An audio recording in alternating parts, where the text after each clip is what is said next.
ሰላምታችን በእያላችሁበት ይድረስ። እንደምናላችሁ የተወደዳችሁ ተመልካቾች፣ ከአማራ ሚዲያ ኮርፖሬሽን ደሴ ስቱዲዮ ለሰዓቱ ያዘጋጀናቸውን ዜናዎች ወደ እናንተ እናደርሳለን። ከዜናዎቹ ጋር ደጀናባቸው አብሬያችሁ ቆያለሁ። በሰሜኑ ጦርነት ጉዳት የደረሰባቸውን የጤና ተቋማት መልሶ በመገንባት የተሰሩ ስራዎች አበረታች መሆናቸውን የኢፌዴሪ ጤና ሚኒስቴር ገለጸ። በደቡብ ወሎ ዞን የእናቶችንና ህጻናትን ሕክምና የሚያሻሽሉ የጤና ጣቢያ ማስፋፊያ ግንባታዎች ተጠናቀው ለአገልግሎት ክፍት ሆነዋል። ግንባታዎቹ የተሰሩት በአውሮፓ ህብረትና ዩኒሴፍ ትብብር መሆኑ ተመላክቷል። ሳሙኤል ኪሮስ ተጨማሪ ዘገባ አለው። ነኢማ መሐመድና ዚነት አሊ ይባላሉ።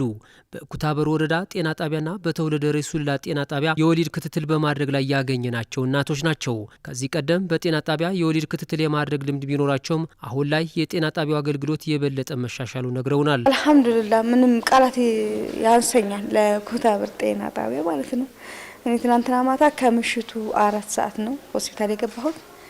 ግን እስካሁን ድረስ ያለውን በቃ ሳይጎን ሳይለዩ እስካሁን ድረስ በቃ ባደረጉልኝ እንክብካቤ በጣም ነው የማመሰግነው። ከተተሉ ከበፊቱ አሁን በጣም አሪፍ ነው። ሐኪም ቤቱ ራሱ ምን እንጃ በጣም ጥሩ ነገር ነው። እኔ አሁን ያየሁት ካሁን ቀደምም ጤና ጣቢያችን በጣም አገልግሎት እየሰጠ ነው። አሁን ላይ ደግሞ ይሄው በተለየ ሁኔታ ደስ በሚል በጣም በሚያሳምር ለኛ ለወላዶች ለራሱ ሞራል ነው።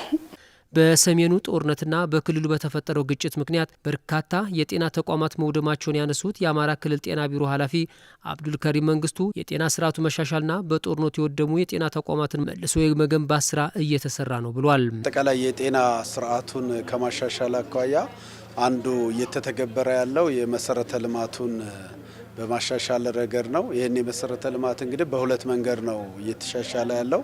አንድም አዲስ የማስፋፋት ስራዎችን በሆስፒታል በጤና ጣቢያ ደረጃ እየተተገበረ ያለበት ሁኔታ ነው ያለው። ይሄ በክልሉ መንግስት ቀጥታ ወጪ በማድረግ እየተሰራ ያለበት ሁኔታ ነው ያለው። በሁለተኛ ደረጃ ደግሞ በሰሜኑ ጦርነትና አሁን በክልላችን በገጠመን የውስጥ ግጭት አማካኝነት ብዙ የወደሙ ጤና ተቋማቶች አሉን። በሆስፒታልም በጤና ጣቢያም ደረጃ እነዚህን መልሶ ማቋቋም ይጠይቃል። መልሰው ለማቋቋም ደግሞ እንደገና መገንባት መቻል አለብን። ኢትዮጵያ የእናቶችና ህጻናት ሞት በመቀነስ ተጨባጭ ለውጥ አስመዝግባለች ያሉት የኢፌዴሪ ጤና ሚኒስቴር ሚኒስትር ዴኤታ ዶክተር ደረጀ ደጉማ የጤና መሰረተ ልማትን በማሻሻልና የህክምና ግብዓቶችን ለማሟላት ከአጋር አካላት ጋር በቅንጅት እየተሰራ ነው ብሏል። መሰረተ ልማቱን ማሻሻል ብቻ ሳይሆን ግብዓቶችን ማሟላት ሌላው ትልቁ ስራ ነው። ቅድምም እንዳየነው አልትራሳውንድ 2 ወይም 3 አልትራሳውንድ ለእያንዳንዱ ጤና ጣቢያ ተሰጥቷል። ከዛም ባሻገር የተለያዩ ህክምና መሳሪያዎች በተለይ የጨቅላ ህጻናት ህክምና ላይ የሚደግፉ መሳሪያዎች ገብቷል። ከዛም ባሻገር ለላቦራቶሪ አቅም ማሻሻያ የሚያገለግሉ ግብዓቶችን ገብቷል። መድኃኒቶችም አሉ። ሌሎችም ባለሙያዎችን ማሰልጠን አቅም መገንባት ጋር ተያይዞ ተሰርተዋል። ስለዚህ እኔ የዛሬ 4 ዓመት አካባቢ እዚህ አካባቢ መጥቼ አይቻለሁ። ያኔ የነበረው ክፍተት በተለይ ደግሞ ጤና ተቋማት እንዴት እንደወደሙ ሁላችንም የምናውቅ ነው። ከዛ ተነሰን ዛሬ እነዚህ ጤና ተቋማት በፊት ከነበረባቸው ደረጃ አልፎን ያገኘዋቸው የተሻለ ደረጃ ላይ መጥቷል። በምክትል ርዕሰ መስተዳድር ማዕረግ የማህበራዊ ዘርፍ አስተባባሪ ዶክተር ሙሉነሽ ደሴ በሰሜኑ ጦርነት የወደሙ ማህበራዊ ተቋማትን በመልሶ ግንባታና ማቋቋም መርሃ ግብር የክልሉ መንግስት በትኩረት እየሰራ መሆኑን ገልጿል። የትምህርት ተቋማት፣ የግብርና ተቋማት አገልግሎቶች ወድመዋል። ህዝባችን በሞራሉ በአስተሳሰቡ እንዲጎዳ አድርገውታል። ይህንን ለመቀልበስ የክልላችን መንግስት ተቋም አቋቁሟል። የመልሶ ማቋቋም ፈንድ ጽህፈት ቤት አቋቁመናል። ጥናት አጥንተናል። ጥናት አስጠንተን በሁለት ዙር በጥናቱ ውጤት መሰረት የዓለም አቀፍ ተቋማትን መጠየቅ የነበረን ለመመለስ ሪሃብሊቴት ለማድረግ በዚያ ውስጥ ኢሚዲየት መልስ ከሰጡን ውስጥ አንዱ ዩኒሴፍ እና ኢዩ ነው። የአውሮፓ ህብረት የዩኤንዲፒ ምናምን በወርልድ ባንክ አሉ። የትምህርትንም እየሰራን ያለንበት አለ። የጤናን እየሰራን ያለው በስነ ልቦና ለመገንባት እየሰራን ያለ ነው። ለዚህ ዓለም አቀፍ ተቋማት የሚያደርጉልንን ድጋፍ ማመስገን ፈልጋለሁ በህዝባችን ፊት። የተመረቁትን ጨምሮ በዞኑ በ112.8 ሚሊዮን ብር በ9 ጤና ጣቢያዎች የማስፋፊያ ብሎኮች ግንባታቸው ተጠናቆ ለአገልግሎት ዝግጁ መሆናቸው ተገልጿል። የህክምና መሳሪያ ተደራሽነትን ለማስፋት እየሰራ መሆኑን የአማራ ክልል ጤና ቢሮ ገለጸ። ቢሮው ለደሴ አጠቃላይ ስፔሻላይዝድ ሆስፒታል የኤምአርአይ የሕክምና መሳሪያ ድጋፍ አድርጓል። ህይወት አስማማው ከፍተኛ ሕክምና ለሚያስፈልጋቸው ወገኖች ከሚያስፈልጉ ዘመናዊ የሕክምና መሳሪያዎች አንዱ ኤምአርአይ ነው። ይህ ዘመናዊ መሳሪያ በአንድ ዓመት ከ8 ሚሊዮን በላይ የህብረተሰብ ክፍሎችን በሚያስተናግደው ደሴ አጠቃላይ ስፔሻላይዝድ ሆስፒታል አለመኖሩ ለተጨማሪ ወጪና እንግልት ሲዳርግ መቆየቱን የሆስፒታሉ ስራ አስኪያጅ ዶክተር ሃይማኖት አየለ ተናግረዋል። የሕክምና መሳሪያው የሆስፒታሉን የሕክምና አገልግሎት ጥራት እንደሚያሳድገው የገለጹት ስራ አስኪያጇ የክልሉ ጤና ቢሮ ላደረገው ድጋፍ ምስጋና አቅርበዋል። ፔሸንት ሴፍቲ፣ የስታፍ ሴፍቲ እና ሌሎች የሪኖቬሽን ግንባታዎች እጅግ በሚያስገርም ሁኔታ በጀቱ ቀኑ ሲደርስ ቢገለጽም በቢሮው አሁን ግን እየሰራን ያለነው እዚህ ላይ የቆምንበትን ህንፃ ጨምሮ የታገዝነው በአማራ ክልል ጤና ቢሮ ስለሆነ እጅግ በከፍተኛ ደረጃ ማመስገን እንፈልጋለን። የደሴ ከተማ ተቀዳሚ ምክትል ከንቲባና የሆስፒታሉ ቦርድ ሰብሳቢ ሳሙኤል ሞላልኝ ሆስፒታሉ ለአካባቢውና አጎራባሽ ክልሎች የሚሰጠውን የሕክምና አገልግሎት ውጤታማ እንደሚያደርግ ገልጸው ለተደረገው ድጋፍ ምስጋና አቅርበዋል። በሰሜኑ ጦርነት ከፍተኛ የሆነ ውድመት የደረሰበት ሆስፒታል ነው። ግን ደግሞ እንደ መታደል ሆኖ ደግሞ እንደዚህ ሆስፒታል ከወደቀበት መልሶ የተቃና የለም። ያው ብዙ ድጋፍ ተደርጎለታል። ማሽነሪዎች በደንብ ተሟልተውለታል። አሁን ደግሞ ኤምአርአይ እንደዚህ ሲሟላልን የእውነት ለመናገር በጣም የተደራጀ ተቋም እየሆነ ነው። በዛ ላይ ደግሞ አሁን የወሎ ዩኒቨርሲቲ ከህዝቡ የተሰበሰበውን ገንዘብ ተረክቦ በፓርላማ የተሰጠውን አቅጣጫ ተቀብሎ የዲያሊሲስ ግንባታ በቅርቡ ተጀምሯል። እሱ ተጠናቆ ዲያሊሲሱ ሲጀመር ደግሞ ይሄ ሆስፒታል እውነት ለመናገር በቀጠናው የተደራጀ አገልግሎት የሚሰጥ በሀገራችን አሉ ከሚባሉ ሆስፒታሎች ግዙፉ ሆስፒታል እየሆነ ነው ያለው። የክልሉ መንግስት የሕክምና መሳሪያዎችን የማሟላት ስራ ትኩረት ሰጥቶ እያከናወነ መሆኑን የገለጹት የአማራ ክልል ጤና ቢሮ ኃላፊ አብዱልከሪም መንግስቱ በተለይ ለዜጎች ከፍ ያለ የሕክምና አገልግሎት መስጠት የሚያስችሉ የሕክምና መሳሪያዎችን የማሟላት ጥረቱ ተጠናክሮ ይቀጥላል ብለዋል። ጤናማ፣ ደስተኛ፣ አምራችና የበለጸገ ማህበረሰብ የመፍጠር ራዕያችን ይሳካል ብለን እናስባለን።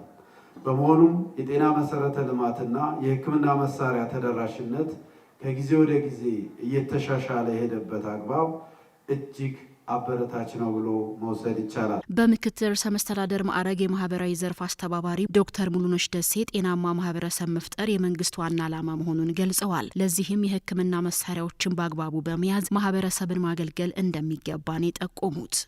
ሌሎች ደጋፊ አካላት አሁን የሚደግፉንን እያመሰገንን እነሱን ተከትለን ደግሞ ራሳችን ለመቻል የተለያዩ ተግባራትን እያደረግን ያለ ነው።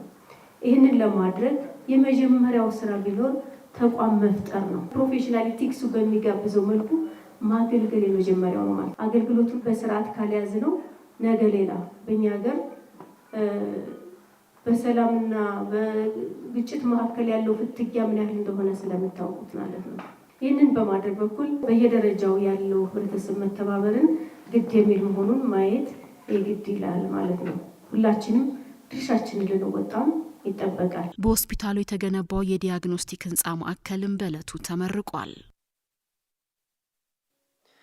የትምህርት ቤቶችን ደረጃ ለማሻሻል እየሰራ መሆኑን በደቡብ ወሎ ዞን ያልብኮ ወረዳ አስታወቀ።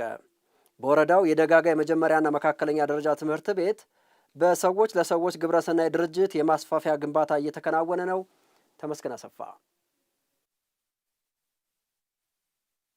ብዙ ምሁራንን ያፈራውና በ1945 ዓ.ም የተመሰረተው በደቡብ ወሎ ዞን አልብኮ ወረዳ የሚገኘው የደጋጋ አንደኛና መካከለኛ ደረጃ ትምህርት ቤት ከ70 ዓመት የተሻገረ ታሪክ ቢኖረውም በእድሜው ልክ ግን አስፈላጊ መሰረተ ልማቶች ሳይሟሉለት ቆይቷል። ትምህርት ቤቱ አሁን ላይ ቅድመ መደበኛን ጨምሮ ከ700 በላይ ተማሪዎችን እያስተማረም ይገኛል። የትምህርት ቤቱ መምህራንና የአካባቢው ነዋሪዎች ትምህርት ቤቱ እድሳት እንዲደረግለትና በአዲስ መልክ እንዲገነባ ተደጋጋሚ ጥያቄዎችን ሲያነሱ ቆይተው በዚህ ዓመት በሰዎች ለሰዎች ድርጅት አማካኝነት የመማሪያ ክፍሎች እየተገነቡ ይገኛሉ። ይህ ጥያቄያቸው ምላሽ በማግኘቱ አሁን ላይ ደስተኛ መሆናቸውንና ልጆቻቸውም የመማር ፍላጎታቸው ስለመጨመሩ ከአሚኮ ጋር በነበራቸው ቆይታ አንስተዋል። ትምህርት ቤቱን በተለያየ ጊዜ ለማደስና ደረጃውን ለማሻሻል ጥረት ሲደረግ ቆይቷል።